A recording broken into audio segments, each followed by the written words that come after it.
한양문화진흥회에서 일을 이렇게 도와주고 계시듯이 각 지역마다 이제 민간단체들이 있는데 그걸 총괄적으로 저희가 컨설팅하고 자문하고 그다음에 어떤 모니터링도 하는 그런 역할을 좀 하고 있습니다. 원래 이제 문화체육관광부에서 이런 걷는 길 사업을 이제 2009년도부터 시작을 했는데요. 여러분 잘 아시다시피 이 공직에 있는 분들이 직접 일을 진행을 하게 되면 한 2년, 길어야 한 3년이면 바뀌잖아요, 사람이. 사람이 바뀌면은 길이라는 건 10년, 20년, 길게 100년, 1000년까지도 가는 그런 일인데 공무원이 딱 바뀌어버리면 길 사업이 팍 바뀌어버리는 거예요. 중단이 돼버리는 겁니다. 이 비교한 예를 이렇게 지자체에서 진행하던 일도 지자체장이 바뀌면은 또 확 바뀌는 경우도 많고 있잖아요. 그래서 중앙부처에서 자기가 지금은 그만뒀는데 그 사무관님은 그분이 이제 자기가 그만두더라도 이 길 관련된 일은 일관되게 진행이 되겠다 싶어서 저희 한국의 길가 문화에다가 문화체육관광부에서 하고 있는 길과 관련된 어떤 많은 일들을 이관을 시켜서 일을 좀 일관되게 진행을 좀 시켜나가고 있는 중입니다. 현재 지금 간단하게 저희 법인 소개를 좀 드렸고요. 오늘 이제 제가 설명을 드릴 거는 길지킴이라는 이름이 공식적으로 지금 아직 활용되고 있지는 않습니다. 이게 정말로 길지킴이라는 이름이 정확하게 확립이 되려면 결국은 법의 명시가 돼야 되거든요. 그게 이제 우리나라 법치국가잖아요. 모든 법에 그런 것들을 명시하게 돼 있는데 현재 우리나라에는 길 관련된 법이, 그러니까 걷는 길 관련된 법이 딱 하나밖에 없어요. 산림청에서 갖고 있는 산림과 휴양에 관한 법률이라고 해서 근데 여러분 아시다시피 산림청은 숲길 자기 영역으로 갖고 있잖아요. 그래서 해파랑길이라든가 이런 다른 길들은 이 정의를 못하고 있거든요. 그래서 이따 가다가 또 설명을 잠깐 드리겠지만 지금 민주당 원혜영 의원실에서 단의를 해서 걷는 길과 관련된 여러 가지 법안을 지금 현재 국회에다가 계류를 시켜놓고 있는 상태입니다. 그래서 작년에는 올라갔다가 작년에도 그 법이 올라갔다가 이제 그때 전혀 시사적이지가 않잖아요. 약간 정치적인 이슈가 돼야 되는데 전혀 이슈화가 되지 않으니까 통과가 안 됐어요. 올해 다시 또 손을 다 갖고 올라가 있는데 어떻게 될지 모르겠습니다. 그 법이 통과가 돼야 이제 길지킴이라는 그게 좀 더 탄력을 좀 받지 않을까 싶습니다.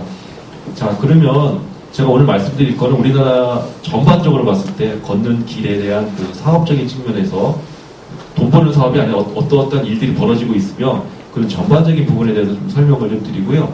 그 다음에 해파랑길에 대해서 설명을 드리고 그와 연관돼서 길지킴이라는 게 아직 사전적으로 정의가 되어 있지는 않지만 대략 어렴풋이 느끼고는 계실 거예요. 어떠한 일을 하게 될 것 같다라고.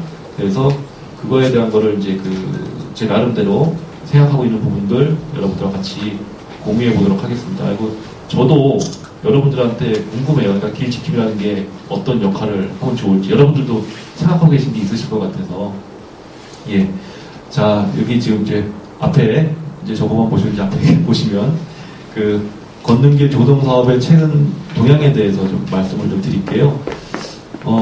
보통은 이게 어떤 레포트나 이런 것들은 민간에서 먼저 붐이 확 일어나면은 이게 정부 관청에서 좀 이렇게 뒤늦게 이렇게 지원을 하고 정부 예산을 드리고 이렇게 하거든요. 소위 말해 뒷북을 좀 치는 경우가 많은데 길 사업은 좀 거꾸로 되어 있는 편입니다. 민간보다 오히려 관이 더 이렇게 굉장히 열기차게 가열차게 지금 진행을 하고 있는데요.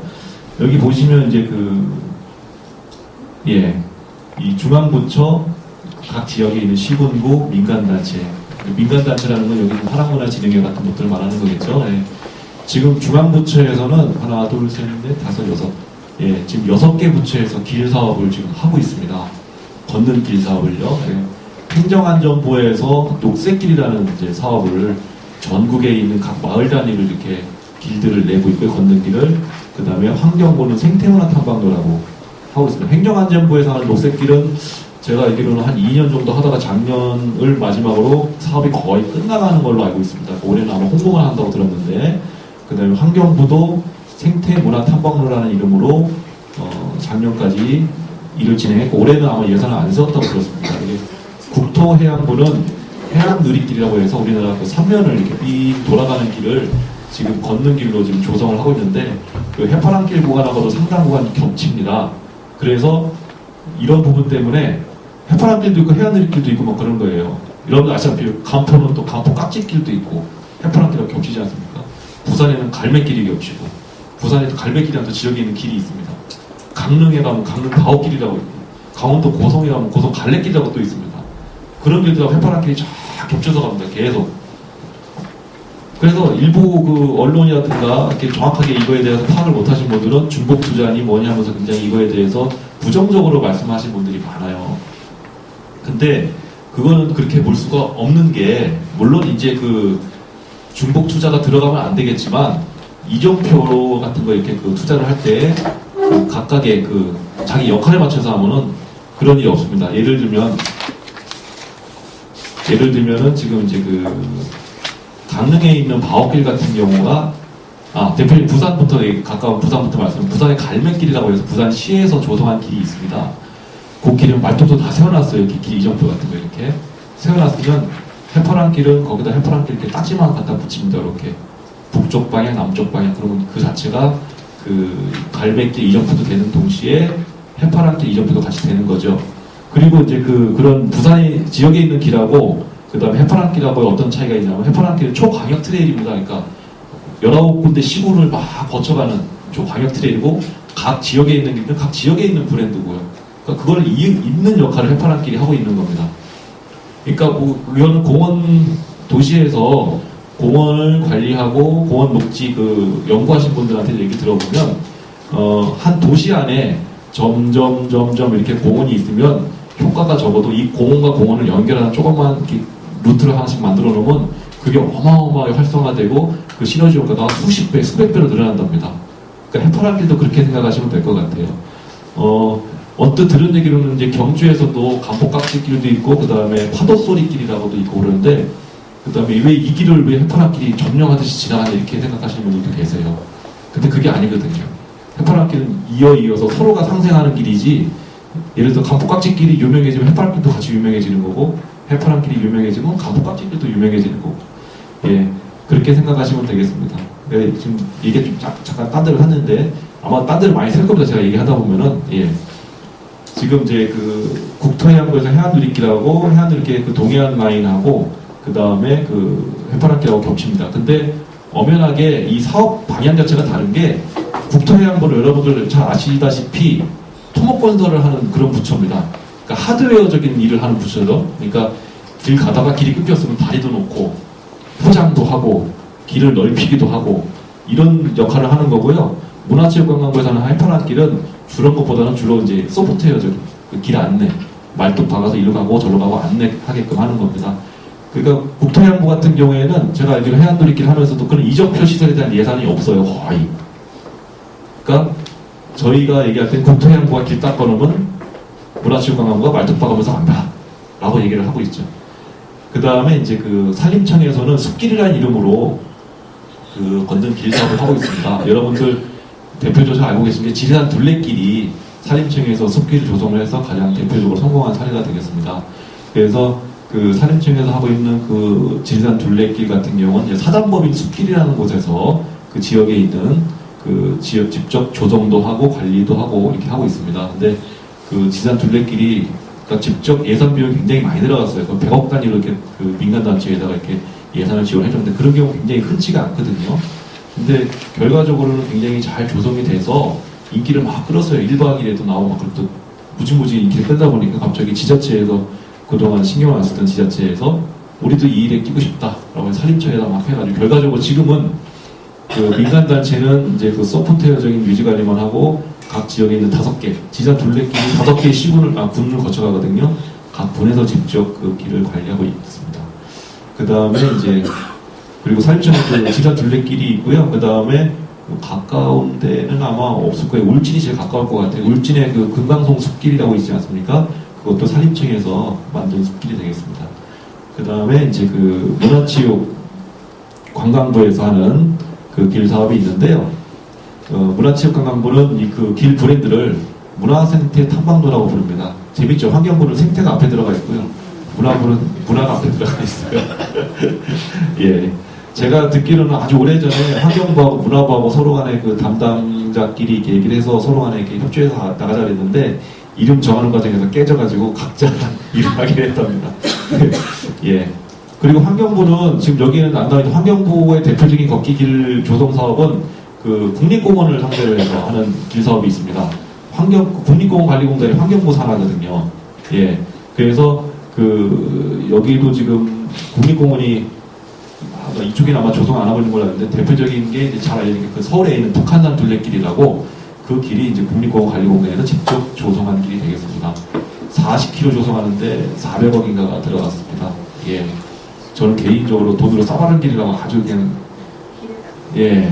그 돈을 까는 건지 길을 까는 건지 알 수 없을 정도로 그럼에도 불구하고 1년에 1000만 명이 이용하기 때문에 100만 명 이상 200만 명 이상 이용하기 때문에 그 길이 그래도 성공했다고 하고 있습니다. 그리고 그 북한산 같은 경우는 워낙에 그 사람들이 많이 찾다 보니까 등산로가 많이 훼손이 돼서 둘레길을 돌리는 걸로 인해서 이 환경 훼손을 줄일 수 있었다고 얘기를 하는데 엎어치나 매치나라고 부릅니다. 더 많이 온대요, 사람들이.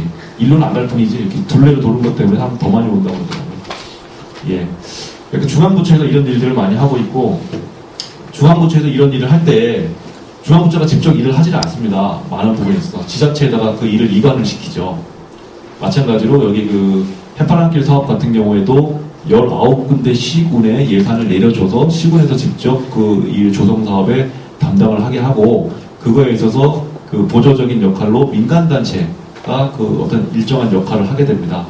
이 시군구가 할 수 있는 일이 있고 민간단체가 할 수 있는 일이 있거든요. 근데 이 걷는 길 사업은 그 무엇보다도 이 셋 중에서 제일 중요한 역할이 여기 민간단체입니다. 예. 각 지역에 있는 민간단체 역할이 제일 중요한데 그 이유가 이 중앙부처는 아까 말씀 공무원들로 바뀌면은 정치적인 이유 때문에 생긴 게 없어지기도 하고 그럽니다.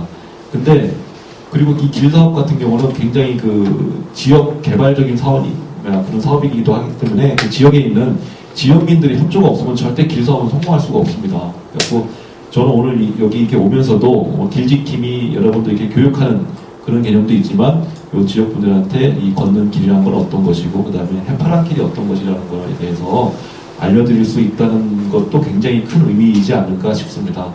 일단은 길 사업을 오래 해보신 분일수록 어떤 거냐면 그 지역민들하고 자꾸 밀착해야 된다고 얘기를 하거든요. 이게 걷는 사람들이 해파란 길을 걸어도 그 길 옆에 사는 주민들이 해파란 길이 뭔지 모르는 경우도 되게 많거든요. 그러면 실패한 길인 거예요. 그건 사람들이 많이 가도. 물론 사람이 무지하게 많이 가면은 그 지역 주민들도 거기에 길이 있다는 걸 알겠지만은 그 전이라도 지역분들이 먼저 그 길을 알고 있어야 그 길이 성공한다라는 게 그 일반적인 지론입니다. 현재 이렇게 그 세 개가 있는데 제일 중요한 건 민간단체 역할인데요. 제일 힘이 없는 것도 또 민간단체입니다. 예, 한마디로 이렇게 예산이 없기 때문이죠. 예산이 많을수록 힘을 더 갖게 되어 있는 구조를 갖고 있다 보니까 중앙부처, 시군구, 민간단체 이런 순입니다. 근데 장기적으로는 이 길이 성공하려면 점점 이쪽의 역할이 커져야 됩니다. 주체적이 돼야 되고 대표적인 사례가 제주 올레 아니겠습니까? 제주 올레 혹시 가보신 분 있어요? 걷기에 오늘? 예, 한 분, 예, 두 분, 예. 그러니까 제주 올레 같은 경우가 성공할 수밖에 없었던 거는 제주 올레는 그 정부 지원금을 안 받습니다. 자체적으로 운영을 합니다. 사실은 그 길 사업이라는 게 대충 느껴보시겠지만은 이게 돈이 되는 사업이 아닙니다. 수익 사업을 할 수 있는 게 별로 없습니다. 그럼에도 불구하고 그 제주 올레는 지금 정직원 12명입니다. 정직원 12명이 거기에서 수익을 만들어서 그걸로 그 유지관리도 하고 있고 그 다음에 직원들 월급도 주고 이렇게 합니다. 세계적으로 굉장히 드문 사례입니다. 세계적으로도 굉장히 드문 사례인데도 불구하고 예를 들어 각 지자체에서 어떤 길 사업을 하게 되면 우리도 제주 올레처럼 할 거다라고 말씀하시는데 어린 반프로치도 없는 소리거든요. 사실 제주 올레는 정말 특이한 사례예요. 10만 분, 100만 분의 나올까 말까 한 시기적으로도 되게 그 좋았었고 그 다음에 진행했던 분들도 역량도 높았고 그 다음에 운도 많이 따랐어요. 사실 여러 가지 절개까지 오는 데 있어서는. 그래서 다 제주 올레처럼 될 수는 없습니다. 다만 그 민간단체 그리고 이 지역에 있는 분들이 주체적으로 돌아가야 성공한다는 것은 변함이 없습니다. 그 또 하나의 사례는 그 강릉의 바옥길이라고 있는데 혹시 가보신 분이 있으실지 모르겠습니다. 강릉 바옥길 같은 경우에는 그 민간단체 순수하게 민간단체로 이렇게 조성이 됐던 길입니다. 중앙부처나 시군구의 역할 없이요. 물론 중간에 이제 그 길이 잘 되고 있으니까 그 후에 이제 중앙부처나 시군구에서 지원을 해주긴 했어도 최초에 그 길이 성공할 때까지는 민간단체 오로지 자원봉사자들 힘만 가지고 그 만들었던 길인데요. 그러다 보니까 설령 그 정치적으로 문제가 생겨서 지원이 끊겨도 그 길은 갑니다. 근데 관에서 100% 진행하던 길들은 지원이 끊기면 그 길은 운영이 안 됩니다. 예. 그런 문제가 있고요. 여기가 이제 좀 그 예산에 대한 길 조성관리 예산에 대한 움직임에 대해서 간단하게 좀 써봤는데, 메인 시작은 이제 중앙부처부터 시작을 합니다. 해파랑길 같은 경우는 이런 경우가 되겠는데요. 그 중앙부처에서 시군구로 하드웨어 시설을 줍니다. 어떤 시설 예산 같은 걸 내려줍니다. 뭐 말뚝을 박으라든가, 뭐 바닥에 페인트 칠을 하라든가, 그렇게 하고, 그 다음에 이게 이제 오타가 났는데, 민간단체입니다. 민간단체. 예. 민간단체에 중앙부처에서도 지원을 해주기도 하고, 시군구에서 지원을 해주기도 합니다. 지금 아마 오늘 이 하고 계시는 사업은 문화체육관광부에서 직접 예산을 직접 지원을 해준 거고요. 그다음에 장기적으로 이 해파랑길이 성공을 하게 되면 지역에서도 신경을 쓰게 되겠죠. 예를 들면 지금 영덕에 있는 그 블루로드라는 아주 유명한 길이 있습니다. 지금 많이 알려졌죠. 예. 그 길도 처음에는 이제 중앙부처에서 돈을 줘서 만들긴 했어도 그 지자체장이 전혀 신경을 안 쓰다가 길이 워낙 이쁘니까 사람들이 많이 오니까 조금씩 소문이 나면서 그 군수님이 회의할 때마다 그 담당 그 공무원들이 블루로드 그게 뭐냐고 이제 그제서야 물어봐서 이러이러한 길입니다 했더니, 그때부터 갑자기 이렇게 좋은 사업이 있느냐. 왜냐하면 이건 공해가 없는 사업이잖아요. 사실은 그야말로 관광 사업이고 돈도 별로 많이 안 들고. 그리고 이 길 사업의 가장 그 장점 중에 하나가 뭐냐면 걷는 사람들이 와서 돈을 쓰고 가잖아요. 먹고 자고 해야 되니까. 그게 일반적인 관광하고 다르게 그 지역에 있는 그 풀뿌리 지역 경제에 영향을 미친다는 겁니다. 그 지역에 있는 조그마한 그 구멍가게들, 일주일에 뭐 음료수병 몇 개 팔리던 그런 집들이 그 하루에 몇 개가 팔리고 뭐 이런 개념입니다. 그러니까 지역에 있는 그 민박들이 좀 성행이 되고, 그런 게 이제 그 제주 올레에서 이제 그런 사례들이 나타나고 있습니다. 제주 올레 같은 경우는 좀 뭐 너무 좀 잘 돼가지고 땅값도 되게 많이 올랐어요. 사실은 제가 그 제주 올레를 한 5년 전인가 처음 걸으면서도 딱 그런 생각이 들었거든요. 야, 땅값 올라가겠다. 땅값 올라가겠다 했더니 역시나 3년 지나니까 땅값이 팍팍 올라가기 시작하더라고요. 그렇게 이제 그 외지에서 제주도로 이사 온 사람도 많이 늘어나고 별장 짓고 뭐 이렇게 경치 좋은 곳들이 많이 생기니까. 예. 이런 구조를 갖고 있습니다. 그러니까 결국은 어떤 거냐면은 그 중앙부처라든가 그 지자체의 지원이 없으면 그 민간단체 자체적인 힘만 가지고 사실은 힘들다는 얘기죠. 예. 입장료를 받을 수 있는 것도 아니고 길에서, 그렇죠? 예. 여기 써 있네요. 자체 조달 불가. 그러니까 그럼 제주올레는 어떻게 그 사업을 영위해가고 있냐면, 제주올레 총 그 비용의 한 절반가량은 그 기념품 판매 사업을 해서 그 기념품의 수익금을 가지고 운영을 하고 있고, 나머지 절반은 기부금, 개인 기부자들, 그다음 기업 후원자들의 그 후원으로 운영이 돼가고 있는 그런 단체입니다. 그리고 아마 연간 예산이 아마 한 13, 4억 정도 될 거예요. 진짜 얼마 안 되는 거거든요. 그 제주도 한 바퀴 삥 도는데 10몇 억 갖고 다 움직인다는 거는 민간단체이기 때문에 가능한 겁니다. 이게 관에서 했으면 그 10배가 들어가도 사실 하기 힘든 일이거든요, 사실. 그리고 그 제주 올레가 정직원이 12명이지만 자원봉사자가 100명입니다. 그냥 한 번 나와서 이렇게 돕고 가는 그런 자원봉사자가 아니고 거의 그 상주하다시피 하는 자원봉사자가 한 20, 30명 정도 되고요. 그 다음에 나머지들은 그때그때 나와서 싹싹 도와주는 그런 곳들이 한 100분 정도 됩니다. 그래서 그런 자원봉사자들만 교육하는 아카데미를 별도로 또 운영하고 있기도 합니다. 그래서 길사업이라는 게 좀 그렇게 여러 가지로 굉장히 그 많은 사람들의 힘을 필요로 하는 그런 사업입니다. 예. 길조동의 문제점도 많이 있죠, 사실은. 예. 탐방로를 유지관리하는 남개발, 관리소홀, 중복투자, 도보안전 뭐 이런 게 있는데, 그 남개발은 말 그대로 그냥 그 필요도 없는 데인데, 예. 요즘 그런 것들이 많이 생겨. 아까 그 영덕의 그 지자체장님이 굉장히 신경 쓰시다 했잖아요. 그때부터 갑자기 좀 시설 투자가 많이 되기 시작했어요. 지나치게. 그러니까 안전한 곳인데도 불구하고 옆에 펜스가 쳐진다든가 숲길에, 그 다음에 그 전혀 필요가 없는 곳에 데크가 설치가 된다든가 이런 식입니다. 그러니까 자꾸 제주올레 얘기를 하게 되는데, 제주올레 같은 경우는 초창기 때 그 지역에 있는 그 관하고 관계가 별로 안 좋았어요. 왜냐하면 그 정부 입장, 관 입장에서는 본인들이 주도가 돼서 일을 하고 싶은데 사단법인 제주올레에서는 민간단체 자기들 힘만으로 가니까 그게 별로 이렇게 자기들 돈을 안 받으니까 그게 오히려 더 좀 불화가 됐었거든요. 그래서 어느 날 그 민간단체 분한테 사단법인 제주올레 분한테 얘기 들어보니까 멀쩡하던 길이었는데 다음날 어느 날 가보니까 갑자기 데크가 쫙 깔려있고 제주올레에. 근데 그 길 자체가 사단법인 제주올레 것은 아니기 때문에 그걸 깐다고 해서 어떻게 법적으로 뭐 할 수 있는 건 아니지만 그 지자체에서 어떻게든 예산을 만들어서 거기다가 이렇게 삐까뻔쩍하게 만들려고 그러는 거죠. 화장실이 필요가 없는 곳인데도 커다랗게 화장실을 세운다든가. 지금은 이제 지금 사단법인 제주올레가 그 영향력이 굉장히 커져서 그 지역에 있는 그 지자체들하고 같이 협력을 해가면서 서로 간에 어떤 그 정보 공유도 해가면서 그런 걸 하기 때문에 지금은 이제 그런 일이 거의 없는데 초창기 때는 그런 일들이 있었습니다.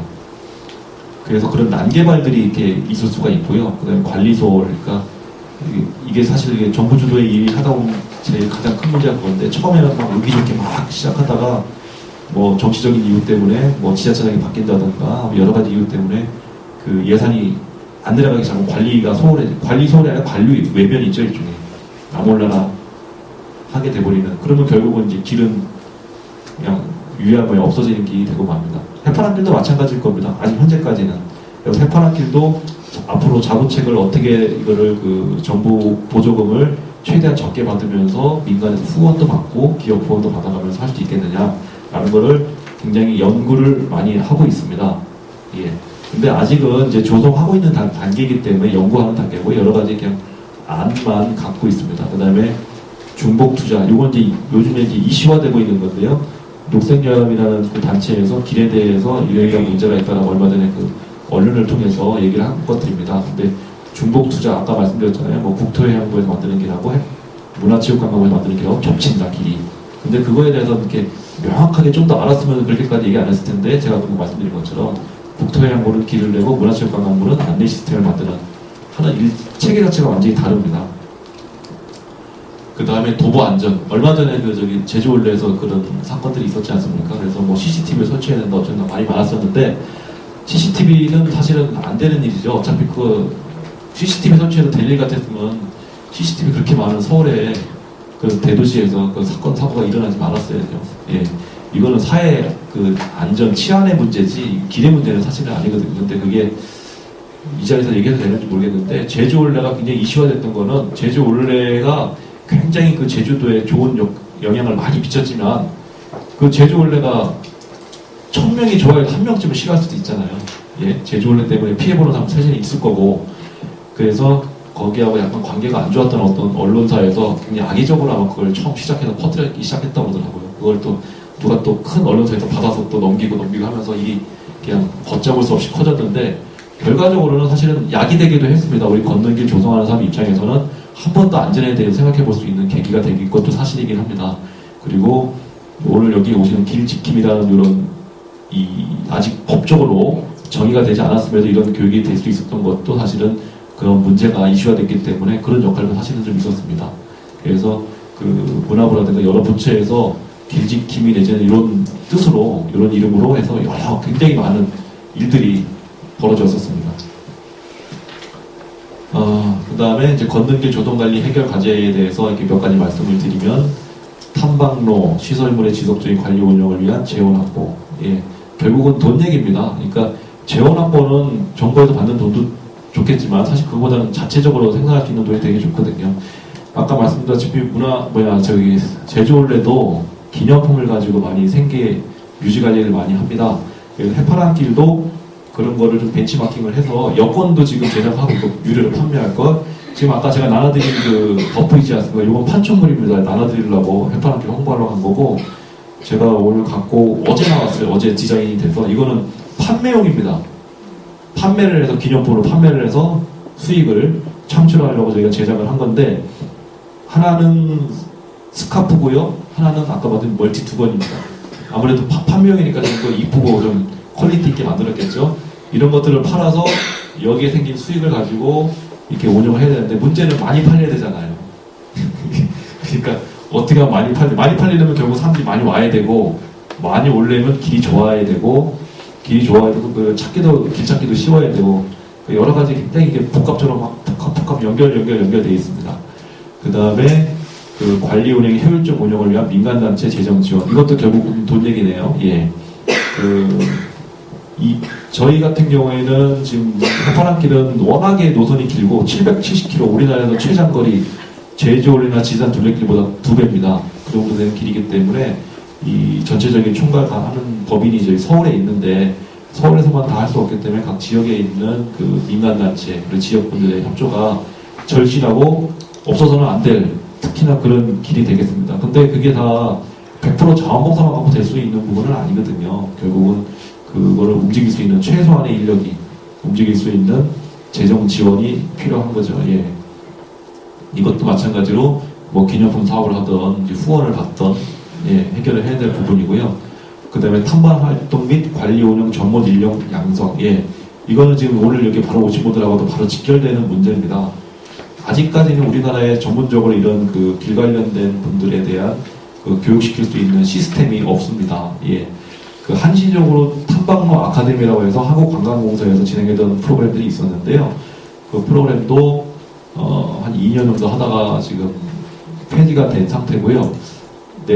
올해군요. 올해 또 이게 탐방로 아카데미를 또 저희 한국의 길가 문화에서 진행할 예정입니다. 그래서 이번에는 한국관광공사에서 할 때는 서울에서 했었는데, 올해부터는 그 각 지역을 찾아다니면서 길에 대한 교육을 할 예정입니다. 이게 걷는 길이라고 하면은 이렇게 누구나 두 다리가 있으니까, 자기도 걸을 수 있으니까 누구나 다 걸을 수 있다고 생각하니까 되게 쉽게 생각하는데 굉장히 어렵거든요. 전문성이 필요한 사업이고, 예.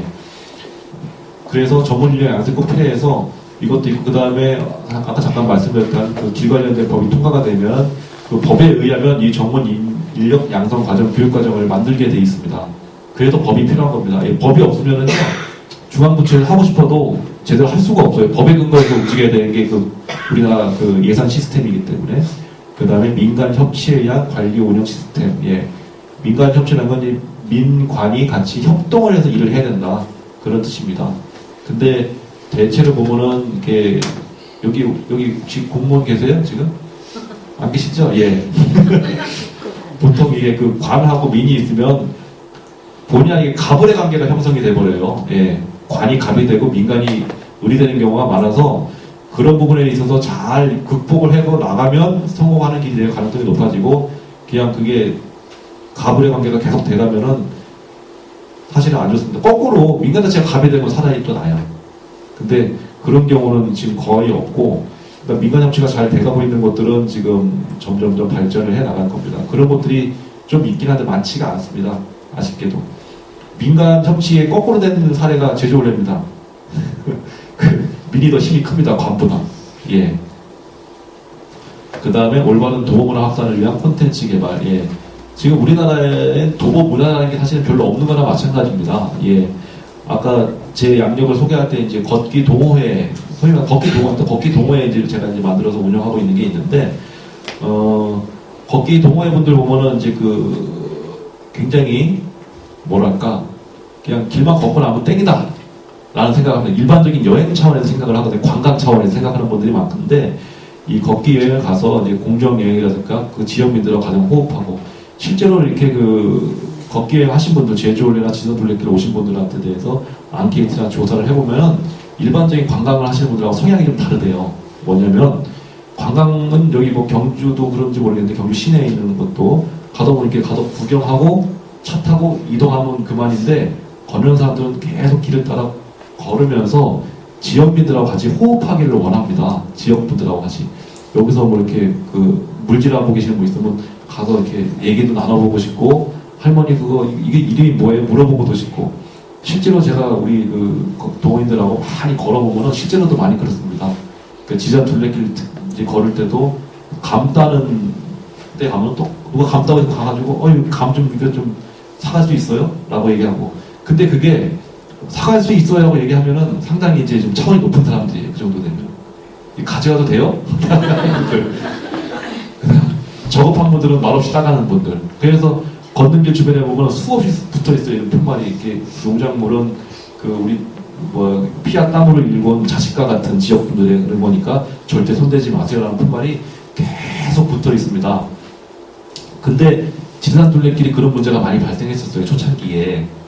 그러니까 농작물들이 훼손이 많이 됐어요. 그러니까 제가 얘기 듣기로는 여기 등산회 하시는 분이 계실지 모르겠지만, 그러니까 걷기 팀들이 아니라 등산 팀들이 이렇게 차로 와가지고서 이렇게 지나가면 좀 이렇게 약간 황폐화된다고 그러더라고요. 그래서 지리산 둘레길은 노선이 바뀌기도 했어요. 지역에서 반대를 해서 지역분들이 못 지나가, 원래 이렇게 나와 있었던 길인데 갖고 삐 돌아서 우회를 해서 굉장히 힘들게 길을 돌아가야 되는 그런 구간도 있습니다. 예. 근데 지금은 이제 그런 문화들을 바꿔 나가야 된다는 거죠. 예. 그래서 이제 저 같은 경우는 우리 회원들하고 같이 걸을 때는 항상 그거에 대해서 추진시킵니다. 그러니까 농작물 피해주지 말고 지역에 가서 돈 쓰고 오고, 지역에 가서 돈 쓰는 게 굉장히 중요합니다. 무엇보다. 그러니까 지역에 가서 돈을 쓰는 게 당장 이 동영상 녹화되고 있는 그러고 보니까 녹화되고 하지 말아야만 많이 했는데 이 관 욕을 상당히 많이 했는데 이거 저기 사이트에 안 올리실 거죠? 예. 예. 올립니다. 그 지역에 가서 돈을 쓰고 오는 거는 그 지역 분들을 위해서 그런 것도 있지만 사실 자기 자신을 위해서 그런 거거든요. 걷는 사람 자기 자신을 위해서. 그 길에 가서 돈을 안 쓰고 오면 그 길은 없어집니다. 그렇지 않겠습니까? 그 길장은 결국 그 지역 분들이, 그 지역에 있는 지역 주민들이 배려하고 양보를 해서 우리한테 걸을 수 있게끔 배려를 해준 길인데, 우리가 가서 그냥 쓰레기만 버리고 오고 그냥 걷기만 하고 오면은 그분들이 그 좋아하겠습니까? 그 길에 대해서. 그렇기 때문에 결국 우리들을 위해서라도 그 길에 가서 맛있는 것도 사 먹고 잠도 자고, 그 다음에 장을 보더라도 현장 가서 보고. 그래서 이제 제가 운영하는 동호회 같은 경우 항상 이렇게 버스로 많이 가요. 지방 같은데 가기 전에 지역 특산물을 알아봐서 거기서 지역 특산물 미리 예약 주문을 받아서 가서 특산물을 구매해보고 그럽니다. 더 좋아하세요? 그러면 사실은 우리가 단체로 구매하려면 저희가 더 신경을 쓰잖아요. 더 좋은 집, 괜찮은 집을 찾아서 하기 때문에 값은 안 깎습니다. 대신 좋은 걸로. 근데 그게 이제 제가 운영하는 동호회뿐만이 아니라 다른 동호회 쪽으로 전파를 해야 되잖아요. 그래서 우리나라의 큰 동호회 5군데가 모여서, 걷기 동호회, 한 회원 수 10,000명 넘는 데들 모여서 지금 연합체를 좀 구성하려고 또 생각하고 있습니다. 이런 도보 문화를 좀 발전시켜 나가기 위해서 엊그저께도 그거 관련된 회의를 좀 하고 왔는데요. 예. 일단은 이거에 대해서 전반적인 간략하게 말씀을 드렸고, 이번에는 좀 이렇게 지루하실 것 같아서 음악과 함께 우리나라에 있는 몇몇 길들에 대한 소개를 좀 해드릴게요. 어떠한 길이 좀 있는지. 이거 키면 되나요? 아, 네.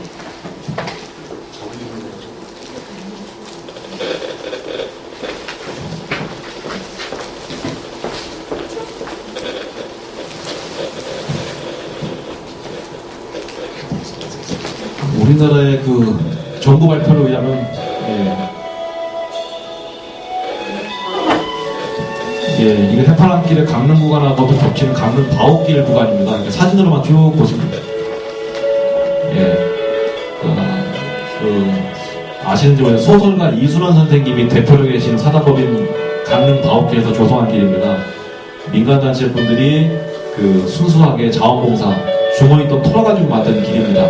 근데 지금은 그 길이 인정이 받아서 문화체육관광부에서도 지원해주고, 산림청에서도 지원해주고, 지역에서도 지원을 해줍니다. 그럼에도 불구하고 민간단체가 운영할 수 있는 자금은 지원을 못 해주고 있어요. 시설 자금만 계속 지원해주고 있습니다.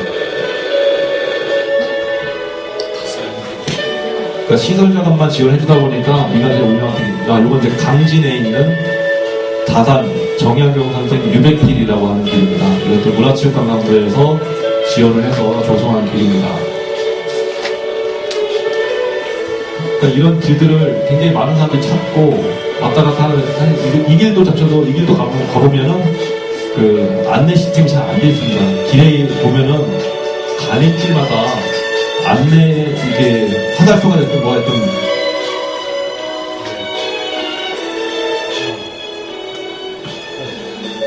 화살표가 됐든 뭐가 됐든 안내할 수 있는 그런 시설들이 있어야 되는데 그런 것들이 많이 부족합니다. 군산 구들길입니다. 군산 문화관광과 한 직원이 40만원 갖고 만들기 시작한 길입니다. 예. 지금은 한 10코스에 지금 한 200km 가까이 길이 조성이 되어 있고요. 굉장히 아름다운 길이고 서울에 있는 우리 걷기 동호인들이 가장 많이 찾는 길 중에 하나입니다. 지금 그래서 군산이 지금 확 뜨고 있습니다. 이 길 하나 때문에. 그래서 길 사업은 그 지역 경제 활성화에도 굉장히 큰 도움이 된다. 왜냐하면 이 군산에 있는 요 구불길이 생기기 전에는 몰랐던 군산의 굉장히 아름다운 풍경들을 저도 여행 좀 다녀봤던 사람인데 이렇게 아름다운 곳들이 군산에 있는지 몰랐습니다. 우리나라에서 가장 벚꽃이 아름다운 곳이 진해라고 얘기하는데 저는 군산이라고 얘기하고 싶어요. 군산에 있는 월명공원이라는 데 가보시면 벚꽃이 아주 기가 막힙니다. 예. 그 다음에 이제 남해에 있는 남해 발해길이라고 있습니다. 여기도 그런 말이 있는지 모르는데 발해라는 뜻은 발해하러 간다 그러면 이제 물질하러 간다라든가 이런 뜻입니다. 예. 그래서 남해 그 발해 주변을 따라 걷는 발해길이라고 이것도 이제 문화부에서 문화체육관광부에서 지원을 해서 조성한 길이고요. 최근에는 행정안전부에서 일부 지원을 또 했다고 들었습니다. 근데 지금 제가 말씀드린 지원이라는 뜻이 거의 대부분이 90%는 다 하드웨어적인 그런 지원입니다. 인력 운영에 대한 지원이 굉장히 인색해요. 예.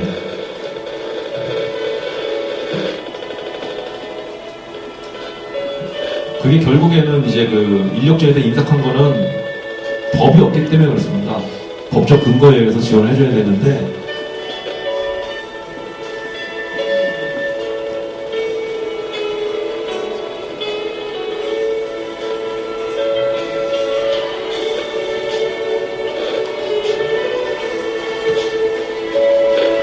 경주에도 이 정도 길은 많이 있지 않습니까? 근데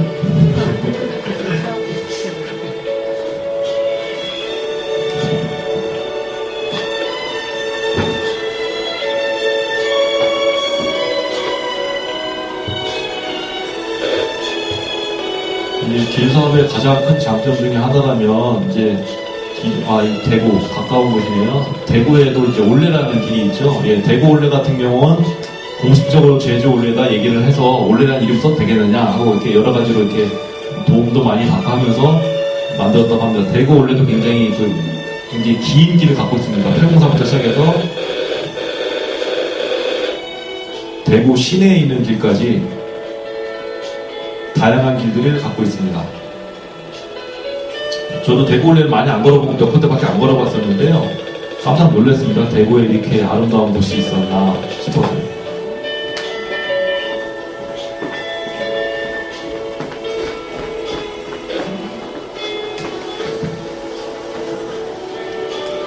대구는 녹색 소비자 연대라는 것을 하고 있습니다. 예, 이번에 여주 여강길인데요. 경기도 여주에 있는 여강길입니다. 여강이라는 뜻은 검은 말 여라고 하는데요. 예, 여주 옆을 지나간 남한강 이름을 그 지역에서 여강이라고 불렀다고 합니다. 그러니까 남한강인데요. 여강, 예를 들어서 여기 부여 옆에 지나가는 금강을 백마강이라고 부르듯이 여기 여주 옆을 지나가는 남한강을 여강길이라고 부르는데 굉장히 아름다운 길들이 많았습니다. 근데 4대강 공사를 하면서 그 길 중에 한 3분의 1 정도가 훼손이 돼서 지금은 예전만은 못해도 그래도 굉장히 좋은 길들이 많이 나와 있습니다. 아직도. 울산의 이제 하늘 억새길인데요. 예, 이 길은 여러분 잘 아실 거예요. 예, 그냥 울산 영남 알프스 주변에 있는 길이 되겠습니다.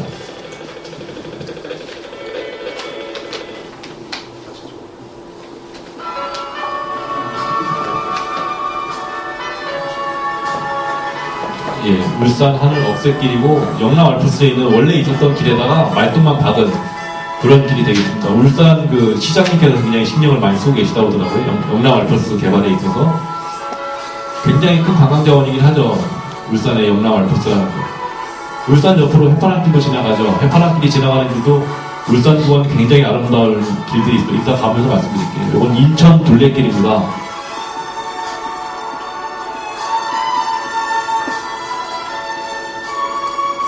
인천에 무슨 길이 있냐라고 생각하실지 모르겠는데 인천에도 굉장히 좋은 길들이 많습니다. 보통은 이제 도시가 형성이 될 때 강과 산을 다 끼고 형성이 되기 때문에 인천도 이렇게 둘레 돌아가면서 굉장히 아름다운 녹지, 축이 연결이 돼 있어서 그 녹지를 따라서 길을 쭉쭉쭉 이었는데 이것도 민간단체 위주로 이렇게 지금 일을 진행하고 있는데 이제 고민들이 많더라고요. 예. 뭐냐면 인천 둘레길이라고 만들고 있는데 인천이 광역시잖아요. 각 구별로 또 길을 만든대요. 하지 말라고 얘기해서 하지 말래도 안 된답니다. 왜냐면 구청장도 각 그 선거에 의해서 뽑힌 사람들이라 그게 잘 안 된다고 그러네요. 예. 선거직이라. 예. 그 다음에 여러분 잘 아시는 제주 올레입니다. 제주 올레는 이제는 이제 세계적으로 이제 세계로 나가려고 준비하고 있습니다. 얼마 전에 월드 트레일 컨퍼런스라고 해서 전 세계에서 가장 유명하다는 길 30개가 모여서 같이 제주도에서 회의도 했었습니다. 우리나라 길도 같이 갔었고요. 그 모임을 주최하기도 했었습니다. 물론 이제 그건 어마어마한 비용이 들어가는 행사라서 그 행사 자체에 대해서는 반에서 지원을 해줘서 진행했습니다. 예, 통영 길문화연대는 통영 그 주변에 있는 길을 소개하고 안내하는 그런 역할을 하는 민간단체입니다. 원래 통영에는 이악길이라는 이제 길이 있는데요. 그 길에 관여했던 분들이 지금은 그 통영 이악길이 그 지역에 있는 특정 민간단체에서 관리하겠다고 하면서 따로 만들어서 나와서 만든 그런 길이 되겠습니다. 그러니까 이런저런 길을 걸으면서 느끼는 거는 정말 우리나라가 아름다운 그 국토를 갖고 있다라는 것을 뼈저리게 느낍니다. 예, 해파랑길입니다. 예. 해파랑길 여기가 시작점입니다. 금방 보시는 것이.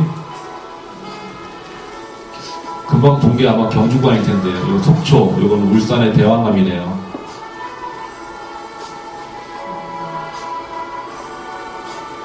이것도 울산이고, 이거 경주 어디쯤 될 것 같은데. 금방 지나갔던 길은 저 길이 너무 힘들어서 바꿨는데, 다른 길로.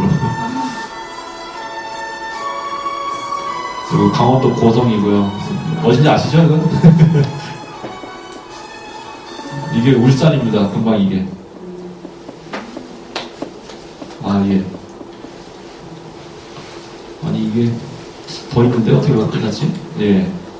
자, 그리고 그 다음은, 이제 요건 이제 세계 순례대 동영상을 좀 보여드릴 텐데요. 요거는 이제 전주에, 전북에, 전주에서 시작을 해서 한 200km 정도 되는 그 아름다운 순례길이라는 길이 조성이 되어 있습니다.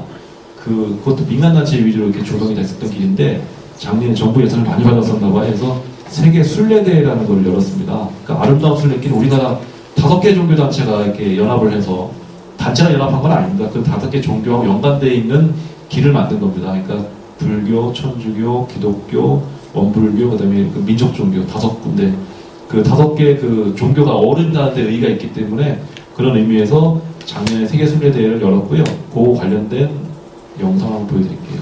그러니까 길을 가지고 어떤 일을 할 수 있는지 한번 느끼실 수 있지 않을까 싶습니다.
특별한 은총을 받으신 분들은 이 아닌가 그런 생각을 하고요. 그런 대회에 나 같은 사람도 웃겼다고 하는 것에 대해서 굉장히 고맙게 생각합니다.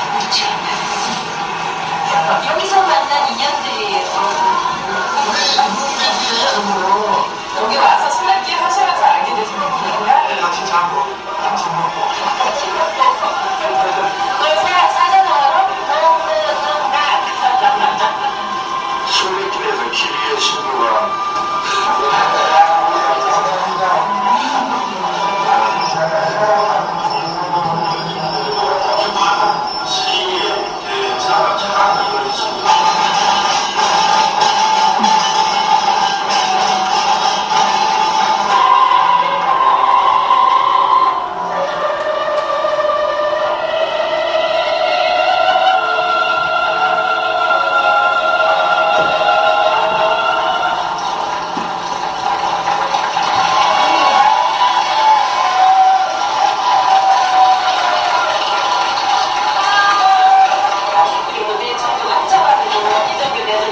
경건하고 능력있게 생각합니다. 우리가 그 상승한 허실세 이루어 지내거나 사람과 지금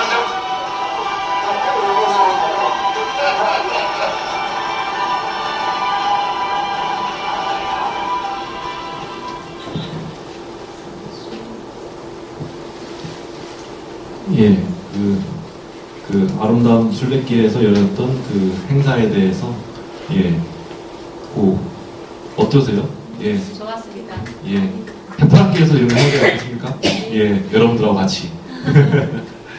예, 자, 그러면 그 지역길 소개하는 김에 아까 그 여러 가지 길들을 이렇게 동영상을 보여드렸잖아요. 근데 그 길들은 우리나라에서 만들어져 있는 길 중에 아마 한 20% 정도밖에 안 될 거예요. 아마 20-30%. 물론 이제 그 중에 좀 알려진 길들은 많이 포함이 되어 있습니다. 알려진 길 중에는 거의 한 70%가 다 소개된 것 같고요. 각 지역에 아직 외지에 많이 안 알려져 있는 길. 사실 간폭각식들도 아직 외지에 아직 덜 알려져 있는 길이거든요. 앞으로 더 이게 좋은 길들이 소문이 나고 시간이 지나면 외지 사람들도 많이 놀러 오고 그 다음에 지역경제 활성화에도 많이 도움을 주리라고 생각이 됩니다. 이거 같은 경우는 어느 정도로 지금 길 사업이 많이 되고 있는지 한번 설명드리겠습니다. 서울에 있는 길입니다. 서울은 흔히 이렇게 걷는 길이 거의 없는 걸로 알고 있는데 지금 이제 통합하는 작업들을 지금 하고 있어요. 여러 가지 길들은. 이게 서울시고요. 요 빨간 라인 있죠. 빨간 라인. 요 빨간 라인이 서울의 경계인데요. 그 경계선을 따라서도 서울 둘레길이라고 지금 길이 조성이 되고 있습니다. 이제 곧 아마 올해 봄쯤 아마 발표가 될 겁니다. 그리고 요 안에 있는 길들은 각 지역에 있는 각 길들을 다 연결 해놓는 거예요. 이 색깔별로 해놓는 건 그 테마들이 좀 다른 그런, 여기 이제 궁궐, 경복궁 있는 데거든요. 예. 궁궐이 있기도 하고, 각각에 있는 그 길들이 있고. 근데 사실은 사람이 많이 사는 곳일수록 좋은 길들이 사실은 많습니다. 사람이 아예 안 살면은 길이 없어요. 사람이 지나다니는 길이 생기잖아요. 그러니까 서울에 길이 굉장히 많은 거예요. 그래서 제가 서울 관련된 책만 해도 3권을 썼으니까, 길 관련된 책이. 그렇게 무궁무진합니다. 예. 아마 저기 경주에서도 아마 이런 준비를 아마 하고 계신 걸로 알고 있어요. 경주시를 한 바퀴 도는 길. 예. 굉장히 기대가 됩니다. 다만, 앞서서 말씀드린 여러 가지 부분들이 다 가만히 돼야지 길이 성공이 되지, 그냥 당장 이게 뭐 있어 보인다고 덤벼서 될 일은 아닙니다. 전 세계적으로도 잘 알려져 있는 길들은 1000년 넘은 길들도 많이 있어요. 많이 아니 몇 있습니다. 그러니까 1000년 넘은 길들을 보면은 어떤 길이 좋아서라기보다는 정신적인 부분이 그 길에 결합이 되어 있습니다. 아까 순례길 같은 경우도 그런 경우에 하나 되어 있고, 산티아고라고 하는 스페인에 있는 1000년 넘은 길은 1000년 전에 야고보라고 하는 어떤 성자가 걸었던 길이라고 합니다. 그래서 그 성자가 걸었던 순례했던 길을 따라 걷는다는 의미가 덧붙여지면서 많은 사람들이 길을 걷고 있고요. 그 다음에 가까운 곳은 일본의 시코쿠라는 길이 있습니다. 시코쿠 섬이라고 해서 일본에 있는 일본 섬나라잖아요. 4개, 섬 4개로 되어 있는데 그 중에 제일 작은 섬이 시코쿠라는 섬입니다. 제일 작은 섬이지만 한 바퀴 돌면 한 1400km 정도 됩니다. 거기는 한 1200km 정도 되는 시코쿠 길이 있고, 그 길도 한 1200년 정도 되는데, 그 길은 이제 1200년 전에 어떤 스님이, 우리나라로 치면은 원효대사 같은 홍법 정도 되는 홍법대사라는 분이 중국에 가서 밀교라는 종교를 배워갖고 와서 일본에서 처음 씨를 뿌릴 종단을 어디다 세울 건지, 첫 절을 어디다 세울 건지 찾아다니면서 이렇게 쭉 전국을 주유했던 길이랍니다. 결국은 첫 절을 뭐라고 하냐, 그 절을 거기다 총본산을 시코쿠라는 섬에서 세우지 않고 거기서 배 타고 건너와서 세웁니다. 사실은 배 타고 1200km를 돌고 배 타고 건너오자마자 한 50km 걸어가서 그 위에다 세웁니다. 산중에다가. 그게 이제 고야산이라는 산인데, 그 산도 걷기길로 한 20km가 돼 있는데 지금도 굉장히 많은 사람들이 그 길을 걸으러 가고 있고, 드물게는 우리나라에 있는 어떤 불교 단체분들도 그 길을 많이 간다고 합니다. 그러니까 어떤 정신과 하드웨어와 아름다운 풍경과 그 다음 지역의 어떤 문화, 이런 것들이 다 어우러져야지 성공할 수 있는 게 길사업이다. 그래서 단순히 지금 그 지역에서 돈만 쏟아부어 갖고 뱅크 하나 깔고 말뚝박는다고 되는 길이 아니라 모든 것이 다 화합하는, 아까 마지막에 누가 그랬죠? 이렇게 누굽니까? 누구죠? 연예인? 김태원. 아, 예. 뭐 작지만 큰 아름다움에 대해 얘기했듯이 걷는 길도 그런 여러 가지 것들이 복합이 돼야지 할 수 있는 그런 소프트웨어적인 사업이 되겠습니다. 예, 그러면 한 10분 정도 쉬었다가 다시 또 진행을 할까요? 네.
입구에 커피랑 컵을 갖다 놨거든요. 따뜻한 물 부으셔가지고 커피 드셔도 됩니다.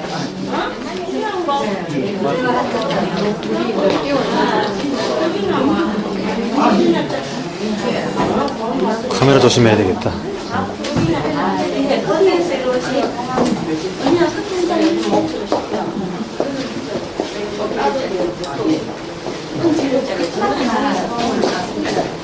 언니가 없어가지고 운전 타고 오셨죠? 그래서 오니까 그래가지고 시간이 바뀌었다더라 1월달부터. 그래 우리도 40분 내려서 차 타려고 했는데 차가 안 와가지고 전화해보니까 1월달부터 차 시간이 바뀌었다. 좀 일찍 왔어요. 좀 일찍 왔어요. 더 일찍 왔어요. 얘가 뭐라고 했어요? 뭐가 주고 뭐 했어요? 18일날 중요해. 18일날 중요해. 중요할 중요해. 나를 같이 해주고 하나 갖고 왔어요. 사실은 오늘 좀 일이 있어가지고. 일부러 놀 거예요. 이제 오니까 좀 일찍 와가지고.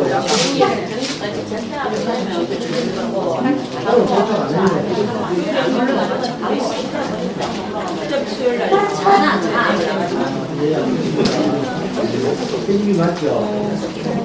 다음부터 제가 재고 지금 두 건이 깔았대. 두 건 있고 사람도 있고 이런 줄 수 있어요. 이거 두 건이에요. 저기서 갖고 나왔겠네요. 아이고, 날씨 많이 추웠죠? 어제까지만 해도 따뜻하지만 오늘 좀 쌀쌀하겠죠. 티다세 아니 얼굴도 안 보여준 거야. 회장님 나는 아까 보여주던데. 아니 와야지 지난주에 나갔는데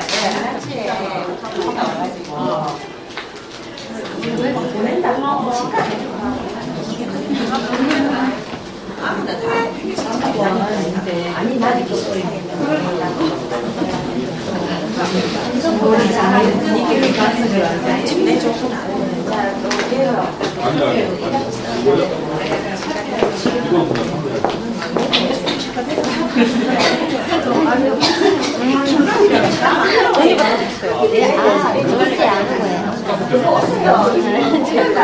다른 사람들 만나가지고. 네, 그지?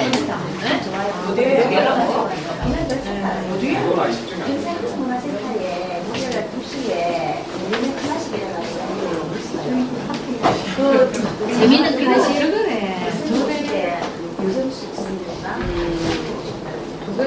이건 얼마에 판매되는 거예요? 네? 아직 이거 받으셨어요? 마음 천천히. 다른 건 없습니까? 이거 저에게 붙습니다. 지금 스트리틀링 여기 있는데 지금 다 떨어져. 다음 주에. 아, 예. 다 떨어져가 빨리 주워. 붙여야 되겠네요. 예? 아, 딱지 길려? 저거는 저희가 지금 담당하는 게 아니고 지금 간포업에서 주시기로 한 건데 오늘 계장님이 안 나오셨네요. 오늘 오신 분은 순전히 예? 그러면은 전화 한번 해보죠, 계장님한테. 우리 수산업 쌤한테 얘기 한번 해볼까? 아니 딱지 길려 사람 국장님 계시던데. 준다고 약속을 했으면 보내.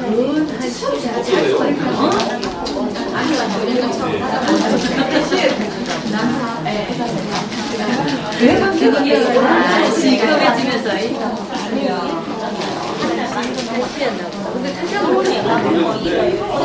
제주 올라가 제주 올라가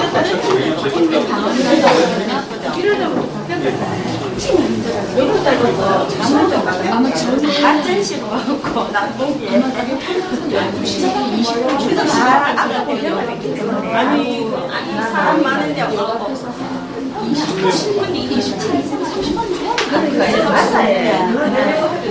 맞아요.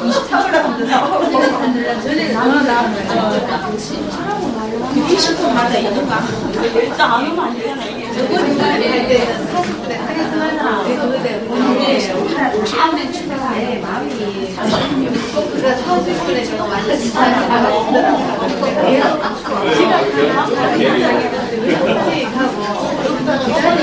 전화를 겪은 거야. 내가 자고 그걸 제작식으로 하자. 그러니까 사실은 안 돼서 지나간다가. 양복 요 오기 전에 양복 몽골 양복 아시죠? 12시 반에 넣어서 아, 양복 잘 주세요. 저번 주에도 내가 옷을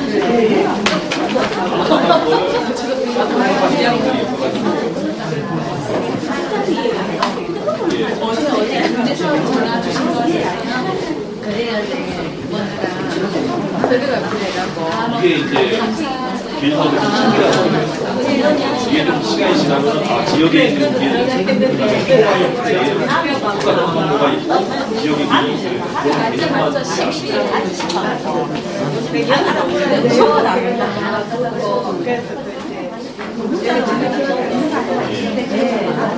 저거 있어.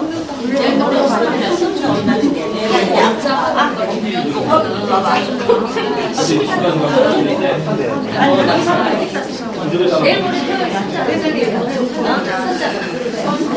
가는데 손자야. 내일 모레 오면, 토요일에 오면, 살면서 약속 하고 이러면, 혹시나 온 게 뭐지? 나는 아빠가 못 온다 이제. 말안 되는 거지. 들어왔어요. 한번 신청 올리는 거로 내가 오지 마라 해봐. 아니요, 내한테 자꾸 오지 마라 이러지. 그때까지 힘도 없고 오지 마라. 그런 거 아는데. 내가 안 오지 마라 이러면 친구 사람한테 내가 오지 마라 하는 거 아시죠? 하나가 이부 잘못을 좀 섭섭한 거 있어요. 내가 얘가 감기 때문에 안 하고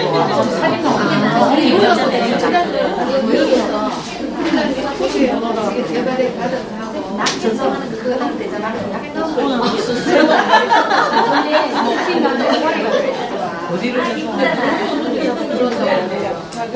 이쁘기만 한 게 아니라 애교도 하고 그래서 재밌다. 원래 사진 찍어가지고 그래 하다가 선물을 사진에다 찍기 선물 받을 많이 와갖고 재밌어요. 사가지고 사진을 붙여가지고 예. 그게 우리 8월 달에 시작했나? 난 8월 달에 그래갖고 내가 정말 사비도 보냈어. 아니 5천 왔으면 살려면 줄 알았어. 예. 8분간이 있어요.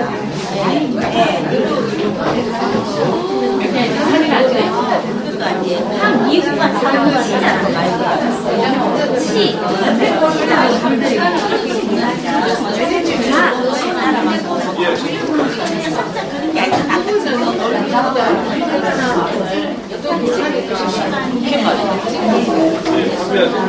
뭐 제가 할 것도 아니고 나중에 그 판매하는 방법도 있어요. 어떠세요? 이게 20분만 하면 말라서 장난 많이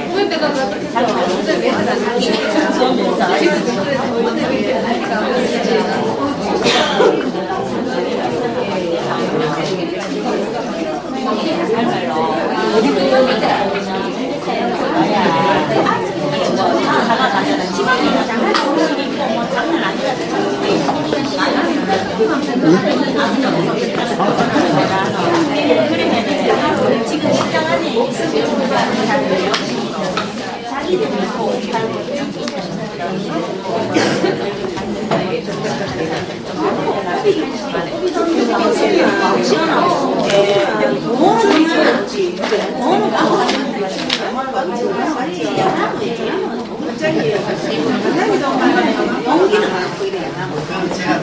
중간에 제가 받았어요.